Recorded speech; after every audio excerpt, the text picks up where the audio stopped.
Hello guys, कैसे हो? तो चलिए शुरू करते हैं बिना किसी देरी के। तो जैसे कि हमने लास्ट एपिसोड में देखा था, यांग कहता है डोंट वरी, यूं समझ लो ये जो भी की कुछ है ये एमसी के भलाई के लिए। और फिर सिस्टम की तरफ से नोटिफिकेशन आता है, उसमें लिखा होता है होस्ट को बहुत बहुत कांग्रेचुलेशन की होस्ट ने successfully fourth stage of earth immortal realm पे ब्रेक थ्रू कर लिया। और फिर यांग कहता है मेजेस्टी आपको बहुत बहुत कांग्रेचुलेशन कि आपने ब्रेक थ्रू कर लिया। एमसी कहता है कोई बात नहीं, ये तो बस एक छोटी सी ब्रेक थ्रू थी, हमें इससे ज्यादा खुश होने की बिल्कुल जरूरत नहीं है। एमसी कहता है सिस्टम जल्दी से उस गॉड को समन करो और मेरे पास जो रैंडम स्किल है उसको भी एक्टिवेट कर दो। सिस्टम कहता है कांग्रेचुलेशन, आपका गॉड समन हो चुका है और वह अभी रास्ते में, वो थोड़ी देर बाद आपके पास आ जाएगा। हमें उस गॉड के बारे में नाम वगैरह कल्टीवेशन कुछ भी नहीं बता होता, बस हमें उसकी लॉयल्टी दिखाई जाती है जो 89 होती है। फिर सिस्टम कहता है आपका जो रैंडम स्किल था वो भी एक्टिवेट हो चुका है और आपको एक रैंडम स्किल के रूप में एक स्ट्रेट पंच मिलता है। ये स्ट्रेट पंच काफी ज्यादा पावरफुल है, इससे आप अपने एनिमी को एकदम स्ट्रेट पंच मार सकते हो। ये जो स्ट्रेट पंच है ज्यादातर मॉर्टल मार्शल आर्टिस्ट यूज करते हैं। और फिर एमसी कहता है तो ठीक है, फिर अब हम चलते हैं एम्पर ये की ओर। मैं उम्मीद करता हूँ कि एम्पर ये मुझसे डर के भागेगा नहीं। लेकिन पीछे से मोंग कहता है बट मैजेस्टी हमें तो इस बारे में पता ही नहीं है ना कि एम्पर ये कहाँ पे रहता है। एमसी कहता है डोंट वरी,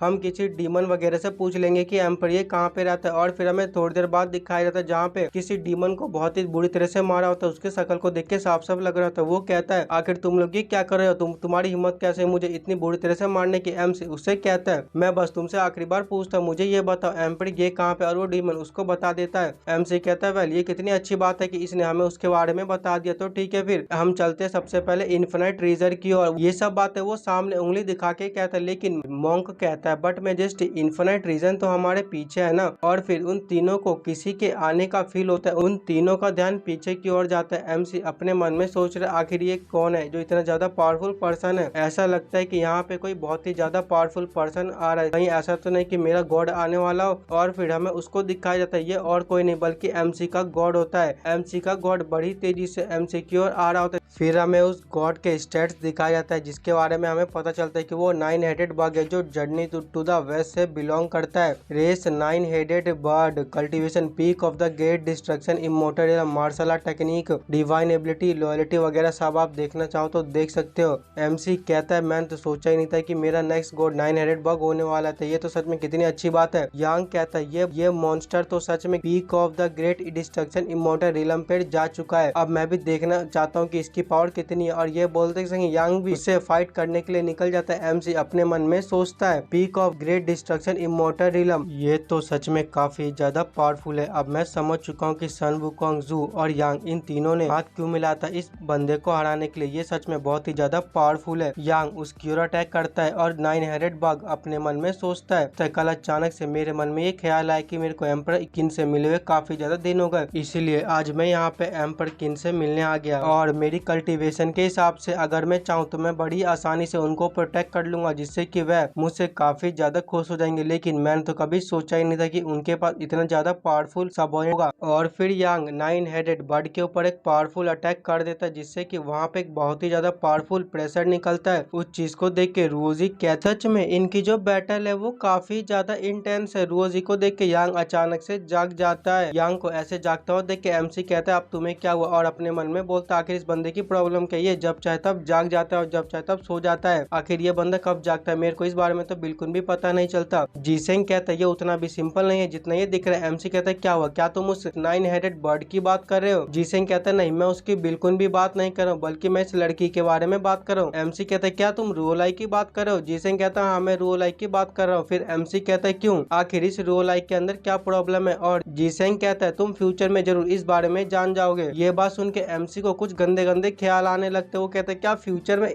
इसका मतलब कहीं ऐसा तो नहीं कि फ्यूचर में हम दोनों सिस्टम करने वाले हैं? उसकी ऐसी सोच को देख के जीसेंग कहता सच में तुम्हारी सोच कितनी ज्यादा गंदी है। एमसी को उसके ऊपर गुस्सा आ जाता है और कहता है तू अपना मुंह बंद रख। और फिर वह सिस्टम से कहता है सिस्टम जल्दी से मेरे को रो लाइक के बारे में बताओ, उसको अच्छे से स्कैन करो। सिस्टम कहता है देखिए होस्ट, हम रो लाइक के बारे में आपको कुछ भी नहीं बता सकते क्योंकि वो बहुत ही ज्यादा स्पेशल है। अगर हमने फोर्सफुली ये जानने की कोशिश की इससे हेवन आपसे ऑफेंड हो जाएगा और आपके लिए मुसीबतें भी बढ़ सकती है। एमसी अपने मन में कहता है क्या हेवन मुझसे ऑफेंड हो जाएगा, आखिर इस रोल की क्या बैक स्टोरी होगी, इसके पीछे तो हेवन है, मेरे लिए यही बेहतर रहेगा कि मैं इस लड़की से दूर रहूं। और फिर एमसी कहता है तो ठीक है, फिर अब तुम दोनों अपनी फाइट को रोक सकते हो क्योंकि 9 हेडेड बर्ड को मैंने बुलाया और वो मेरा सबऑर्डिनेट है। एमसी अपने मन में कहता है अगर ये लोग ऐसे ही फाइट करते रहे है तो इनमें से कोई इंजर हो जाएगा जिससे मुझे ही काफी ज्यादा नुकसान होगा। एमसी की बात सुन के वो दोनों वहीं पर फाइट करना रोक देते हैं और वो मोंक अपने मन में सोचता है ये दोनों सच में काफी ज्यादा पावरफुल है। 9 हेडेड बर्ड ने यांग के अटैक को सक्सेसफुली संभाल लिया और वह काफी देर तक उसके साथ फाइट कर पा रहा था। लेकिन ये सरप्राइज होने की बात नहीं, सरप्राइज होने की बात यह है कि आखिर ये दोनों कैसे एमसी के अंडर आ जाते हैं। और रोजी भी उन सभी चीजों को देख के अपने मन में कहती है ग्रेट डिस्ट्रक्शन इमोर्टल लेवल के कल्टीवेटर जिन्हें इस वर्ल्ड में गॉड की तरह माना जाता है, आखिर एमसी ने कैसे इनको अपना सबऑर्डिनेट बना लिया। आखिर एमसी ये सब चीजें कैसे अचीव कर सकता है। मैं एमसी के बारे में बिल्कुल भी कुछ नहीं जानता, यहाँ तक कि मेरे को इसका नाम भी नहीं मालूम। मेरे को इसके बारे में एक ही चीज पता है कि ये बंदा एक एम्परर है। और फिर 9 हेडेड बर्ड एमसी के पास जाता है और एमसी को ग्रीट करता है। एमसी कहता है मैं आज काफी ज्यादा खुश हूँ कि तुम भी अब से मेरे अंडर आ चुके हो। तुम्हारे साथ होने से मेरी पावर पहले से और भी ज्यादा बढ़ जाएगी और मैं बैटल को और भी ज्यादा अच्छे से लड़ पाऊंगा। फिर हमें रात की ओर दिखाया जाता है जहाँ पे वह सभी एक साथ बैठे होते हैं और फिर 9 हेडेड बर्ड कहता है मेजेस्टी क्या हमारा अगला टारगेट एम्पर ये है। एमसी कहता है हाँ, अब क्या तुम्हें उससे डर लगता है। 9 हेडेड बर्ड कहता है डर, वो भी मैं, मेरे को इस वर्ल्ड में किसी चीज से भी डर नहीं लगता।